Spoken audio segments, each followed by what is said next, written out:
Hello, ഇന്നത്തെ കഥയിലേക്ക് എല്ലാവർക്കും സ്വാഗതം. അങ്ങനെ ദേവയാനി കനകയോട് മുഖത്തടിച്ചതുപോലെ പറയുന്നുണ്ട്, ഇനി നയന ഇങ്ങോട്ടേക്ക് വന്നിട്ടില്ലെങ്കിലും ഒരു കുഴപ്പമില്ല. അത് കേൾക്കുന്ന സമയത്ത് കനകയ്ക്ക് ചെറുതായിട്ടൊരു വിഷമം ഉണ്ടാവുന്നുണ്ട്. പക്ഷെ അവരൊന്നും തിരിച്ച് പ്രതികരിക്കുന്നുണ്ടായിരുന്നില്ല. അപ്പം ജലജ പറയാണ്, പോയവൾ ഇങ്ങോട്ടേക്ക് വന്നിട്ടില്ലെങ്കിൽ അത്രയും നന്നായിട്ടുണ്ടായിരുന്നു. ഇനി വേറൊരുത്തിയുണ്ട്, ഒരു പെരുങ്കള്ളി. അവളും കൂടെ ഇവിടെ നിന്ന് ഇറങ്ങിപ്പോയാൽ ഇവിടെ ശുദ്ധി കലശം നടത്തായിരുന്നു. അപ്പോൾ കനക തിരിച്ചു പറയുന്നുണ്ട്, അങ്ങനെ എല്ലാവരെയും പറഞ്ഞു വിട്ട് കഴിഞ്ഞാൽ തറവാട് ശുദ്ധിയാവുമെന്ന് വിചാരിക്കരുത്. എന്നിട്ട് കനക അവിടുന്ന് പോവാണ്. അപ്പോൾ ജലജ ദേവയാനിയോട് പറയുന്നുണ്ട്, അവൾ വന്നേക്കുവാ നമ്മളെ കളിയാക്കാൻ, അതൊന്നും നീ ശ്രദ്ധിക്കേണ്ട. ദേവയാനി സമാധാനിപ്പിക്കുന്നുണ്ട്.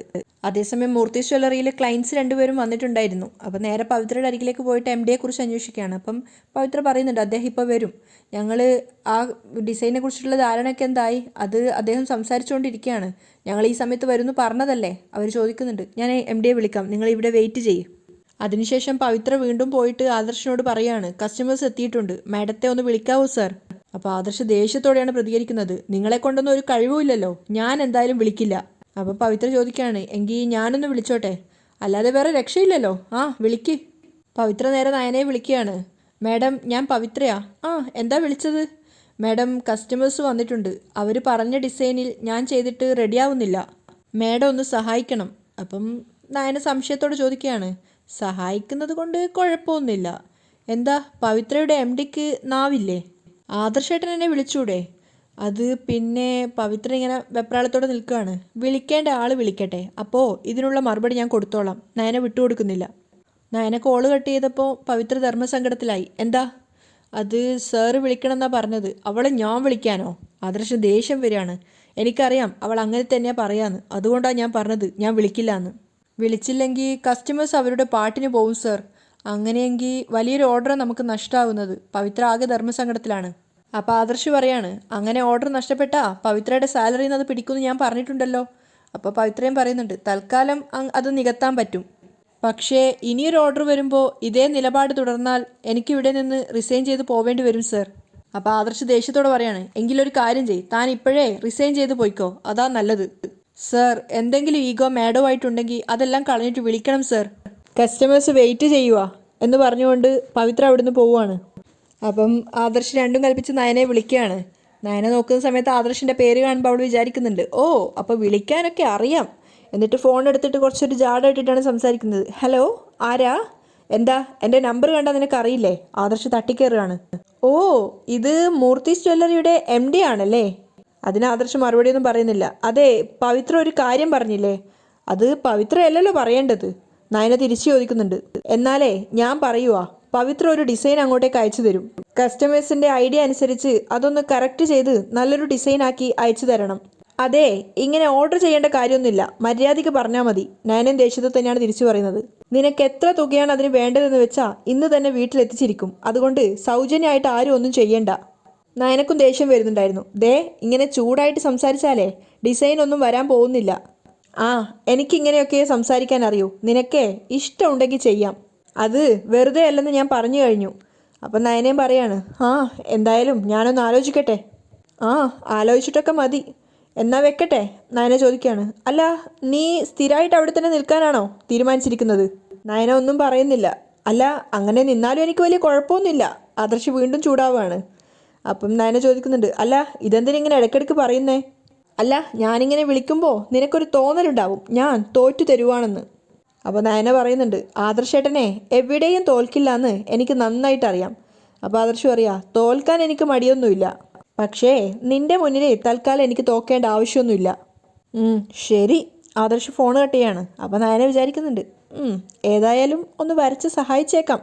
പക്ഷെ ആദർശ് ചിന്തിക്കുന്നത്, ഇനി അവൾ വരയ്ക്കുമോ? അത്രയും ഡോസ് കൂട്ടണ്ടായിരുന്നു. ആദർശനാകെ ഒരു കൺഫ്യൂഷൻ ആവുകയാണ്.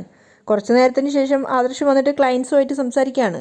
നിങ്ങൾ പറഞ്ഞ ഡിസൈന് കുറച്ച് ടഫാണ്, അതുകൊണ്ടാണ് കുറച്ച് ഡിലേ ആവുന്നത്. എന്തായാലും ഉടൻ തന്നെ റെഡിയാവും. അപ്പോൾ അവർ സമ്മതിക്കുകയാണ്. അപ്പോഴേക്കും പവിത്ര ഡിസൈനും കൊണ്ട് അങ്ങോട്ടേക്ക് വരുന്നുണ്ട്. ആദർശ് ഡിസൈൻ നോക്കിയതിന് ശേഷം ക്ലയൻസിന് കൊടുക്കുകയാണ്. അപ്പോൾ അവരും കൂടെ നോക്കി അവരും പൂർണ്ണ സംതൃപ്തരാണ്. ഞങ്ങൾ ഹാപ്പിയാണ്. എന്തെങ്കിലും ചേഞ്ച് വേണമെങ്കിൽ ഞങ്ങൾ വിളിച്ചോളാം. അപ്പോൾ ആദർശിന് സന്തോഷമാവുകയാണ്. ശരി സാർ. അപ്പം ക്ലയൻസ് പറയുന്നുണ്ട്, കേട്ടോ സാർ, എത്ര താമസിച്ചെന്ന് പറഞ്ഞാലും നിങ്ങൾ അവസാനം ഞങ്ങളെ സന്തോഷപ്പെടുത്തിയേ വിടാറുള്ളൂ. നിങ്ങളുടെ ഫിനിഷിങ്ങിനെ എത്ര അഭിനന്ദിച്ചാലും മതിയാവില്ല. അപ്പം ആദർശ് സന്തോഷത്തോടെ പറയാണ്, താങ്ക് യു സാർ. അപ്പോൾ പവിത്ര മനസ്സിൽ വിചാരിക്കുന്നുണ്ട്, ഇതൊക്കെ ഭാര്യയുടെ മിടുക്കാണെന്ന് എന്നിട്ടും പറയുന്നില്ലല്ലോ. അതുകൊണ്ട് തന്നെ പവിത്ര പറയാണ്, ഫൈനൽ ടച്ച് സാറിൻ്റെ വൈഫാണ് ചെയ്തത്. അറിയാം, അതുകൊണ്ടാണല്ലോ ഞങ്ങൾക്ക് കുറ്റമൊന്നും കണ്ടുപിടിക്കാനില്ലാത്തത്. ക്ലയൻസ് പറയുന്നുണ്ട്. പിന്നെ മൂർത്തീസ് ജ്വല്ലറി കേരളത്തിലെ നമ്പർ 1 ജ്വല്ലറിയാണ്. അവിടുത്തെ MD ആയ സാറിന് ഇതുപോലൊരു ഭാര്യയെ കിട്ടിയത് സാറിൻ്റെ ഭാഗ്യമാണ്. അത് കേട്ട സമയത്ത് ആദർശ് സന്തോഷത്തോടെ പുഞ്ചിരിക്കുകയാണ്. പവിത്രയ്ക്കും സന്തോഷം തോന്നുന്നുണ്ടായിരുന്നു. അപ്പോൾ അയാൾ തന്നെ പറയുന്നുണ്ട്, അതിലുപരി സാറിൻ്റെ സെലക്ഷൻ നന്നായി എന്ന് വേണമെങ്കിലും പറയാം. 916 കൊടുക്കുന്ന ആള് അതേപോലത്തെ ഒരു ഭാര്യയെ കണ്ടെത്തി. ആദർശ് പുഞ്ചിരിച്ചുകൊണ്ട് പവിത്രയെ നോക്കുകയാണ്. അതേസമയം നന്ദാവനത്തിൽ നയന അച്ഛനും അനിയത്തിക്കും ഭക്ഷണമൊക്കെ വെച്ച് വിളമ്പുകയാണ്. ചോറൊക്കെ കൊടുക്കുന്ന സമയത്ത് നയന പറയുന്നുണ്ട്, ചൂടാറുന്നതിന് മുമ്പ് ഇതൊന്ന് കഴിച്ചാട്ടെ. അപ്പോൾ ഗോവിന്ദനും പറയുന്നുണ്ട്, എത്ര ദിവസമായി മോളുടെ കയ്യിൽ നിന്ന് ഇങ്ങനെ ചോറൊക്കെ കഴിച്ചിട്ട്. എപ്പോഴും നന്ദു പറയായിരുന്നു ചേച്ചിയുടെ ഭക്ഷണം കഴിക്കാൻ കൊതിയാവുന്നു എന്ന്. എന്നിട്ട് ഇപ്പോഴെന്തോ ഒരു ആവേശമില്ലാത്തത് നന്ദുവിനെ നോക്കിക്കൊണ്ട് അയാൾ ചോദിക്കുകയാണ്. അപ്പം നയനയും ചോദിക്കുന്നുണ്ട്, അത് ശരിയാണല്ലോ, നിനക്കെന്താ മോളെ ഭക്ഷണം കഴിക്കാൻ ഒരു മടി? എന്തോ എനിക്കൊന്നും കഴിക്കാൻ തോന്നുന്നില്ല, വിശപ്പില്ല, നന്ദു പറയാണ്. അപ്പം നയന ചൂടാവുന്നുണ്ട്, ദേ മര്യാദയ്ക്ക് കഴിക്കാൻ നോക്ക്. അപ്പോൾ ഗോവിന്ദൻ ചോദിക്കുക, നീ ഏറ്റവും കൂടുതൽ ആഗ്രഹിച്ചിട്ടുള്ളത് ഇവളിവിടെ വന്ന് നിൽക്കാനാ? നിൻ്റെ അമ്മ ഇവിടെ ഉള്ളതിനേക്കാളും നിനക്കിഷ്ടം നിൻ്റെ ചേച്ചി ഉള്ളതാണ്. ഈ വീട്ടിലൊരാളും അനക്കം ഉണ്ടാവുന്നത് നയന ചേച്ചി വരുമ്പോഴാണെന്ന് നീ എത്രയോ തവണ പറഞ്ഞിട്ടുണ്ട്. പിന്നെ എന്താ ഭക്ഷണം കഴിക്കാൻ ഇപ്പോൾ ഒരു ബുദ്ധിമുട്ടുള്ളത് പോലെ? അപ്പം നന്ദു ഒന്നും പറയുന്നില്ല. അപ്പം നയന പറഞ്ഞു കൊടുക്കുന്നുണ്ട്, മനസ്സിന് സുഖമില്ലെങ്കിൽ ഭക്ഷണം കഴിക്കാൻ തോന്നില്ല അച്ഛാ. അല്ലെങ്കിൽ ഇത്രയും നല്ല ഭക്ഷണം ഉണ്ടാക്കി മുമ്പിൽ കൊണ്ട് വെക്കുമ്പോൾ ആരെങ്കിലും അത് കഴിക്കാതിരിക്കുമോ? അപ്പം നന്ദുവും ഗോവിന്ദനും പരസ്പരം മുഖത്തോട് മുഖം നോക്കുകയാണ്. അപ്പം നന്ദു പറയുന്നുണ്ട്, ഇനി ഇതിൻ്റെ പേരൊരു സംസാരം വേണ്ട, ഞാൻ കഴിക്കുക. അപ്പം നയന പറയാണ്, മറ്റുള്ളവരുടെ നിർബന്ധത്തിന് വഴങ്ങിയിട്ടല്ല ഭക്ഷണം കഴിക്കേണ്ടത്. നിനക്ക് വിശക്കുമ്പോൾ നീ ഭക്ഷണം എടുത്ത് കഴിക്കണം, എങ്കിലേ മറ്റുള്ളവർക്ക് മനസ്സിലാവൂ നിനക്കൊരു കുഴപ്പമില്ലാന്ന്. അല്ലച്ചാ, ഇവക്ക് എന്താ സംഭവിച്ചതെന്ന് അമ്മയ്ക്കറിയാം. അത് അമ്മയുടെ സംസാരത്തിൽ നിന്ന് എനിക്ക് മനസ്സിലായതാ. എന്നിട്ട് അച്ഛനോട് പോലും അമ്മയൊന്നും പറഞ്ഞിട്ടില്ലേ? അപ്പം ഗോവിന്ദൻ നന്ദുവിനെ നോക്കിക്കൊണ്ട് പറയാണ്, ഇല്ല മോളെ, എന്നോടൊന്നും പറഞ്ഞിട്ടില്ല. നന്ദു അച്ഛനെ തന്നെ നോക്കി നിൽക്കുകയാണ്. അപ്പം നയന ചോദിക്കുന്നുണ്ട്, നന്ദു ഇനി നിന്റെ മനസ്സിലേക്ക് ആരെങ്കിലും ഇടിച്ചു കയറിയോ? അത് കേട്ടപ്പോൾ നന്ദു ശരിക്കും ഷോക്കാവുകയാണ്. നയന ചോദിക്കുന്നുണ്ട്, അങ്ങനെ പെട്ടെന്നൊരു പ്രേമത്തിൽ ഇടിച്ചു വീഴുന്ന ഒരു ടൈപ്പ് അല്ലായിരുന്നു നീ. എപ്പോഴെങ്കിലും ഇനി നീ പോലും അറിയാതെ ആരെങ്കിലും നീ സ്നേഹിച്ചു പോയോന്നാ ഞാൻ ചോദിച്ചത്.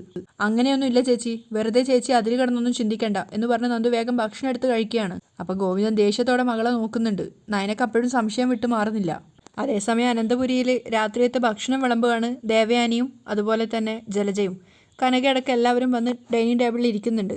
അപ്പം ദേവയാനി ഒന്ന് ആളാവാൻ വേണ്ടിയിട്ട് മൂർത്തിക്ക് ഭക്ഷണം വിളമ്പി കൊടുക്കുമ്പോൾ പറയുന്നുണ്ട്, നയന ഇവിടെ ഇല്ല എന്ന് വിചാരിച്ചിട്ട് ഇവിടുത്തെ കാര്യങ്ങളൊന്നും സ്റ്റെക്കാവില്ല, കാര്യങ്ങളെല്ലാം നന്നായിട്ട് തന്നെ നടന്നു പോകും. അപ്പോൾ ജലജ അത് ശരിവെക്കുകയാണ്. അത് ഏടത്തി പറഞ്ഞത് ശരിയാണ്. അങ്ങനെ എല്ലാവരുടെയും പാത്രത്തിലേക്ക് ഭക്ഷണം വിളമ്പി. ആദർശാണ് ആദ്യം തന്നെ എടുത്ത് കഴിച്ചു നോക്കുന്നത്. അവന് നന്നായിട്ട് അബദ്ധം പറ്റിയതായിട്ട് മനസ്സിലാവുന്നുണ്ട്. അവൻ വിചാരിക്കുകയും ചെയ്യുന്നുണ്ട്, അമ്മയും ഇളയമൊക്കെ ഒരുപാട് നാളായി അടുക്കളയിൽ കയറിയിട്ട് അതിൻ്റെ കുറവ് നന്നായിട്ട് കാണാനുണ്ട് ഭക്ഷണത്തിൽ. അതുപോലെ തന്നെ ഭക്ഷണം ഓരോ വായലെടുത്ത് കഴിച്ചപ്പോഴേക്കും തന്നെ എല്ലാവരുടെ മുഖത്തും ആ ഒരു ഭാവ വ്യത്യാസം വരുന്നുണ്ട്. കനക വെറുതെ ഒന്ന് മണപ്പിച്ച് നോക്കിയതേ ഉള്ളൂ. അപ്പോഴേക്കും ആദർശ് ദേവയാനിയെ നോക്കിക്കൊണ്ട് സന്തോഷത്തോടെ പറയാണ്, നന്നായിട്ടുണ്ട്. അത് കേട്ടതും ദേവയാനിക്ക് മനസ്സ് നിറഞ്ഞ സന്തോഷം ഉണ്ടാവുകയാണ്. അമ്മ പറഞ്ഞത് ശരിയാ, ഇവിടെ ഇനി ജോലിക്കാരിയുടെ ആവശ്യമൊന്നുമില്ല. ആദർശ് അമ്മയെ പിന്താങ്ങുകയാണ്. അത് കേട്ടതും ദേവയാനി ജലജയും തല ഉയർത്തിപ്പിടിച്ച് നിൽക്കുകയാണ്. അത് കേട്ടപ്പോൾ കനക ഒന്ന് എടുത്ത് വായിൽ വെച്ച് നോക്കുന്നുണ്ട്. അവൾ മനസ്സിൽ വിചാരിക്കുകയാണ്, ഒന്നും വായിൽ വെച്ച് കഴിക്കാൻ കൊള്ളത്തില്ല. എന്നിട്ട് മോനെന്താ അങ്ങനെ പറഞ്ഞത്? ഇനി ഇവരുടെയൊക്കെ ടേസ്റ്റ് ഇതാണോ എന്തോ? അതേസമയം മുത്തശ്ശിയോട് ചോദിക്കുന്നുണ്ട്, എങ്ങനെയുണ്ടോ? എല്ലാം ടേസ്റ്റ് ചെയ്ത് നോക്കിയിട്ട് ഇവിടുന്ന് നല്ല അഭിപ്രായം പറയാറ്, ഇവിടുന്ന് തന്നെ പറ. അപ്പം ജയനോട് ചോദിക്കുകയാണ്, നിൻ്റെ ഭാര്യയും പെങ്ങളുമാണ് ഇന്ന് അടുക്കളയിൽ കയറിയത്, ഉച്ചഭക്ഷണം അങ്ങനെയൊക്കെ അങ്ങ് പോയി, എങ്ങനെയുണ്ട് ഭക്ഷണം? അപ്പം ജയൻ മുഖത്തടിച്ച പോലെ തന്നെ പറയാണ്, പോരാ. അത് കേട്ടതും ദേവയാനിക്ക് ദേഷ്യം കയറുകയാണ്. അപ്പം മുത്തശ്ശനും പറയുന്നുണ്ട്, കറക്റ്റ്. അത് കേട്ടപ്പോൾ ജലജക്ക് ഒന്നുകൂടെ ദേഷ്യം കയറുകയാണ്. അത് കേട്ടപ്പോഴാണ് കനകക്കൊന്ന് സമാധാനമായത്. അപ്പം മുത്തശ്ശൻ പറയുന്നുണ്ട്, കാലങ്ങൾക്ക് ശേഷം അടുക്കളയിൽ കയറിയതിൻ്റെ എല്ലാ പോരായ്മയും ഉണ്ട്. അതിനുശേഷം മുത്തശ്ശൻ എല്ലാവർക്കും കേൾക്കാൻ വേണ്ടി ഒരു കഥ പറയാണ്. പണ്ട് ഞങ്ങളുടെ വീട്ടിലൊരു മുത്തശ്ശി ഉണ്ടായിരുന്നു, കല്യാണമൊന്നും കഴിച്ചിട്ടില്ല. അവർ എല്ലാവർക്കും ഇങ്ങനെ ഭക്ഷണമൊക്കെ സ്വാദിഷ്ടമായിട്ട് വെച്ച് വിളമ്പുമായിരുന്നു. അപ്പോൾ എല്ലാവരും അവരുടെ കൈപുണ്യത്തെക്കുറിച്ച് ഇങ്ങനെ വാദോരാതെ പറയും. ഒരു ദിവസം അവരെ ഒഴിവാക്കി ആരെങ്കിലും അടുക്കളയിൽ കയറിയാൽ അവരൊരു കാര്യം ചെയ്യും, ആരും മറ്റുള്ളവരുടെ ഭക്ഷണത്തെക്കുറിച്ച് നല്ലത് പറയാതിരിക്കാൻ വേണ്ടി അതിലൊക്കെ പോയി ഉപ്പും എരിവൊക്കെ കൂട്ടിച്ചേർത്തങ്ങിടും. അത് കേട്ടപ്പോൾ കനക പുഞ്ചിരിച്ചുകൊണ്ട് പറയാണ്, ഇതൊക്കെ എല്ലാം മിക്ക വീട്ടുകളിലും ഉണ്ടല്ലോ മൂർത്തി സാറേ. അപ്പോൾ അദ്ദേഹം പറയുന്നുണ്ട്, അത് ശരിയാണ്. അതുകൊണ്ട് തന്നെ മോശമായ ഭക്ഷണം കഴിച്ചുകൊണ്ട് അത് നല്ലതാ എന്ന് പറയുന്നതിൽ അർത്ഥമില്ല. അപ്പോൾ പിന്നെയും അത് തന്നെ ആവർത്തിക്കും. ഇതിനകത്ത് ഒരുപാട് ചേരുവകളുടെ കുറവുണ്ട്. കനക നമ്മുടെ അതിഥിയാണ്, അടുക്കളയിൽ കയറ്റരുത് എന്ന് പറഞ്ഞെങ്കിലും കനകയോട് എന്തെങ്കിലും സംശയം ഉണ്ടെങ്കിൽ നിങ്ങൾക്ക് ചോദിക്കാം. അപ്പോൾ ജലജ അഭിമാനത്തോട് പറയാണ്, ഞങ്ങൾ അതിന് മൊബൈലിൽ നോക്കിയാണ് ഇതൊക്കെ പാചകം ചെയ്തത്. നാണം ഉണ്ടോടി നിനക്കിതൊക്കെ പറയാൻ? മുത്തശ്ശി പറയാണ്, വയസ്സ് 19 ആയില്ലേ, എന്നിട്ട് മൊബൈലിൽ നോക്കിയാണ് അത്രേ പാചകം ചെയ്തത്. അപ്പം ജയൻ പറയുന്നുണ്ട്, മറവി എല്ലാവർക്കും ഉണ്ടല്ലോ അമ്മേ, എന്ന് വെച്ചാൽ എത്ര കാലമായി അടുക്കളയിൽ കയറിയിട്ട്. അത് കേട്ടതും ദേവയാനിക്ക് ദേഷ്യം വരികയാണ്. അപ്പം മുത്തശ്ശൻ പറയുന്നുണ്ട്, നയനമോൾ ഇവിടെ ഉള്ളപ്പോൾ എല്ലാവർക്കും കൈ കഴുകി ഡൈനിങ് ടേബിളിൻ്റെ മുകളിൽ വന്ന് ഇരുന്നാൽ മതി. ആ ഭക്ഷണത്തെക്കുറിച്ച് ആരും നല്ലത് പറയില്ലെങ്കിലും അവളെ എപ്പോഴും തള്ളി പറയുന്ന നിനക്ക് പോലും അതിനെക്കുറിച്ചൊരു കുറ്റം പറയാൻ ഉണ്ടാവാറില്ല. എന്നാൽ ഇവിടെ എപ്പോഴെങ്കിലും നിന്റെ മോൻ ജീവിതത്തിൽ കള്ളം പറഞ്ഞിട്ടുണ്ടെങ്കിൽ അത് നിന്റെ കാര്യത്തിൽ മാത്രമാണ്. അമ്മയെ വേദനിപ്പിക്കാൻ മകന് പറ്റില്ല, എങ്കിലും ഇവനറിയാം നയനമോൾ ഉണ്ടാക്കുന്ന കറികളുടെ ടേസ്റ്റ് അല്ലേടാ. ആദർശ ആകെ പെട്ട്, ആ എന്നാൽ ഇതും തരക്കേടൊന്നുമില്ല, എന്നാലും അവൾ ഉണ്ടാക്കുന്നത് ഇതിനേക്കാളും കുറച്ചുകൂടി നല്ലതാ. അപ്പോൾ ദേവയാനിയുടെ മുഖത്ത് നോക്കിയപ്പോൾ ദേവയാനി ദേഷ്യത്തോടെ നിൽക്കുകയാണ്. അത് കേട്ടതും ആദർശ് വീണ്ടും ഒന്നുകൂടെ പേടിക്കുകയാണ്. ആദർശ് പറയുന്നുണ്ട്, ആണോ അല്ലയോ എന്ന് പറയാൻ പറ്റാത്തൊരവസ്ഥയിലൂടെ ആണല്ലോ നമ്മളിപ്പോൾ കടന്നുപോയിക്കൊണ്ടിരിക്കുന്നത്. അപ്പോൾ ജയനും മുത്തശ്ശനൊക്കെ കളിയാക്കാണ്. എന്ത്, നീ എന്താ ഇങ്ങനെയൊക്കെ പറയുന്നത്? ചാനൽ ചർച്ചയാണോ ഇപ്പോൾ കടന്നുപോയിക്കൊണ്ടിരിക്കുന്നത്? അല്ല, ഇതും കുഴപ്പമൊന്നുമില്ല. ആദർശ് അമ്മയ്ക്ക് വേണ്ടി പറയാണ്. പിന്നെ അമ്മ ഇപ്പോൾ അടുക്കളയിലോട്ടേക്ക് അങ്ങ് കയറിയതല്ലേ ഉള്ളൂ. ആ അത് ശരിയാ, എല്ലാം പഠിച്ചു വരുന്നതല്ലേ ഉള്ളൂ, കുറച്ചുകൂടി ശരിയാവാനുണ്ടല്ലേ. അപ്പോൾ ദേവയാനി അഹങ്കാരത്തോടെ പറയാണ്, എനിക്ക് കറികളൊക്കെ ഇഷ്ടപ്പെട്ടു, ഇഷ്ടപ്പെടാതിരിക്കാൻ വഴിയില്ലല്ലോ, നീ തന്നെയല്ലേ ഉണ്ടാക്കിയത്. മുത്തശ്ശൻ കളിയാക്കാണ്. അത് കേട്ടപ്പോൾ കനകക്കും ചിരി വരുന്നുണ്ട്. അപ്പോൾ ജയൻ പറയാണ്, വെറുതെ തർക്കിച്ച് സമയം കളയാതെ അമ്മായിയമ്മ തന്നെ ചെന്ന് മരുമകളെ വിളിച്ചു കൊണ്ടുവരാൻ നോക്ക്. അങ്ങനെ ഞാൻ ചെയ്യുമെന്ന് ആരും വിചാരിക്കേണ്ട, ദേവയാനി വെല്ലുവിളിക്കുകയാണ്. അപ്പോൾ ആദർശ് മനസ്സിൽ വിചാരിക്കുന്നുണ്ട്, എൻ്റെ ദൈവമേ, അമ്മ ഇങ്ങനെ വാശിക്ക് പോയാൽ ഉറപ്പായും വയറ് കേടായത് തന്നെ. എന്തൊരു എരിവാ ഇത് എന്ന് പറഞ്ഞുകൊണ്ട് വെള്ളം എടുത്ത് കുടിക്കുകയാണ്. അപ്പം മുത്തശ്ശൻ കളിയാക്കുന്നുണ്ട്, നല്ല എരിവുണ്ടല്ലേ മോനെ കറിക്ക്. ആ കുറച്ച്. ആദർശ് അമ്മയെ സോപ്പിടാൻ വേണ്ടി പറയാം. അപ്പം ജയനും പറയുന്നുണ്ട്, കുറച്ചൊന്നുമല്ല, എരിവേ ഉള്ളൂ. അപ്പം മുത്തശ്ശി പറയുന്നുണ്ട്, മുളക് കൂടുതൽ ചേർത്താൽ കറിക്ക് ടേസ്റ്റ് ഉണ്ടാവില്ല. അപ്പം ജലജ പറയാണ്, ഞങ്ങൾക്ക് എന്തെങ്കിലും പോരായ്മ ഉണ്ടെങ്കിൽ അത് അമ്മയ്ക്ക് പറഞ്ഞ് തിരുത്തി തന്നൂടെ. അച്ഛൻ്റെ കാര്യങ്ങൾ നോക്കാൻ അമ്മ എപ്പോഴും കൂടെ വേണമെന്ന് നിങ്ങൾക്കറിയില്ലേ. ഹോം നേഴ്സിനെ വെക്കേണ്ടെന്ന് അമ്മ തന്നെയാണ് പറഞ്ഞത്. അപ്പോൾ അച്ഛൻ്റെ കാര്യങ്ങൾ നോക്കുന്നത് അമ്മ തന്നെയാണ്. അച്ഛൻ എപ്പോഴും ഒരാൾ കൂടെ തന്നെ ഉണ്ടാവണം. അല്ല, ഭർത്താവിൻ്റെ കാര്യങ്ങൾ ഭാര്യമാർ തന്നെയാണ് നോക്കേണ്ടത്. അതിനിടയ്ക്ക് അമ്മ എങ്ങനെ നിങ്ങളെ സഹായിക്കും? അപ്പം മുത്തശ്ശനും പറയാണ്, അതെ, ഭർത്താവിൻ്റെ കാര്യങ്ങൾ ഭാര്യയും ഭാര്യയുടെ കാര്യങ്ങൾ ഭർത്താവും നോക്കണം, അതെല്ലാവർക്കും ബാധക. അപ്പം ദേവയാനി പറയുന്നുണ്ട്, എല്ലാവരും പറഞ്ഞ് തന്നിഷ്ടത്തിന് പോയി ഒരുത്തിയെ തിരിച്ചു വിളിക്കാമെന്ന് ആരും കരുതണ്ട. നാളെ മുതൽ നന്നായിട്ട് തന്നെ ഭക്ഷണം ഉണ്ടാക്കും. ഇന്നീ പറഞ്ഞവരെല്ലാം നാളെ തിരുത്തി പറയും. അപ്പം മുത്തശ്ശൻ പറയുന്നുണ്ട്, കനകേ, നീയാണ് നിന്റെ മക്കളെ പാചകം പഠിപ്പിച്ചത്, പക്ഷെ ദോഷം പറയരുതല്ലോ. നിന്നേക്കാളും നന്നായിട്ട് നയനമോള് പാചകം ചെയ്യും. പിന്നെ ഇവിടുത്തെ ഭക്ഷണം ഇഷ്ടപ്പെട്ടില്ലെങ്കിൽ നിനക്ക് വേറെ തനിച്ചുണ്ടാക്കി കഴിക്കാം. എന്ന് വെച്ച് ഈ വീട്ടിലുള്ളവർക്ക് നീ ഭക്ഷണം വെച്ച് വിളമ്പേണ്ട കാര്യമില്ല. അതും പറഞ്ഞ് അദ്ദേഹം അവിടുന്ന് എഴുന്നേറ്റ് പോവുകയാണ്. ദേവയാനിക്ക് ശരിക്കും മുഖത്ത് അടികിട്ടിയ പോലെയാണ് തോന്നുന്നത്. പിന്നാലെ തന്നെ ആദർശും മുത്തശ്ശിയും ജയനും ഒക്കെ എണീറ്റ് പോകുന്നുണ്ട്. അതേസമയം അനി ഇങ്ങനെ ടെൻഷൻ അടിച്ചിരുന്നിട്ട് അവസാനം നന്ദുവിനെ വിളിക്കുകയാണ്. നന്ദുവിനോട് പറയുന്നുണ്ട്, നമ്മുടെ എല്ലാ കാര്യങ്ങളും സംസാരിക്കാൻ പറ്റിയ ഒരാളിപ്പോൾ അവിടെ വീട്ടിൽ തന്നെ ഉണ്ട്, നിൻ്റെ ചേച്ചി നയനേച്ചി. നമ്മുടെ കാര്യങ്ങളൊക്കെ നിനക്ക് ചേച്ചിയോട് പറഞ്ഞൂടെ? അപ്പം നന്ദു ദേഷ്യത്തോട് ചോദിക്കുകയാണ്, എന്ത് പറയാനാ? അതും ഇനി ഞാൻ തന്നെ പറഞ്ഞു തരണോ? അനി ദേഷ്യത്തോട് ചോദിക്കുകയാണ്. ദയവ് ചെയ്ത് അനി സംസാരം നിർത്തി ഫോൺ വെക്കാൻ നോക്ക്. നന്ദുവും ദേഷ്യപ്പെടുകയാണ്. ശരി, എന്നാൽ പിന്നെ ഞാൻ അങ്ങോട്ടേക്ക് വരാം. ഒരിക്കലും വരരുത്, വെറുതെ എന്നെ വിഷമിപ്പിക്കരുത്. ഓ, അപ്പോൾ പിന്നെ എന്നെ എത്ര വേണേലും വിഷമിപ്പിക്കാം അല്ലേ? ഞാൻ എന്ത് വിഷമിപ്പിച്ചു എന്ന് അനി പറയുന്നേ? ഓ, അത് കൊള്ളാം. എൻ്റെ ഇഷ്ടം അറിഞ്ഞിട്ട് അത് ആരോടും പറയാതെ അടക്കി പിടിച്ച് നടന്നതാ നന്ദു ചെയ്ത തെറ്റ്. എൻ്റെ അച്ഛനും അമ്മയും എല്ലാം അറിഞ്ഞിട്ട് അവരുടെ പ്രതികരണം എന്താണെന്ന് അറിഞ്ഞതല്ലേ? നോക്ക്, അതിനേക്കാളും അപ്പുറമായിരിക്കും നയനേച്ചി അറിഞ്ഞാൽ. നന്ദു, നീയൊന്ന് ഏട്ടത്തിയോട് പറഞ്ഞു നോക്ക്. അപ്പം നന്ദു തീർത്ത് പറയാണ്, ഇല്ല അനി, ഞാൻ പറയില്ല. എത്ര പ്രഷർ ചെയ്താലും പറയില്ല. അപ്പോഴേക്കും നയന മുറിയിലേക്ക് വരുന്നുണ്ടായിരുന്നു. അതുകൊണ്ട് തന്നെ നന്ദു വേഗം കോള് കട്ട് ചെയ്യാണ്. ഞാൻ പിന്നെ വിളിക്കാം. അപ്പം നയന വന്നപ്പോൾ തന്നെ അവൾ ചോദിക്കുന്നുണ്ട്, ആരാ നന്ദു ഫോൺ വിളിച്ചത്? അത് എൻ്റെ ഒരു ഫ്രണ്ടാ ചേച്ചി. ഫ്രണ്ടോ? ഏത് ഫ്രണ്ട്? അത് പിന്നെ വിവേക്. ഏത് വിവേക്? അവൻ്റെ നമ്പറൊക്കെ എൻ്റെ കയ്യിലുണ്ട്, ഞാൻ അവനെ ഒന്ന് വിളിക്കട്ടെ.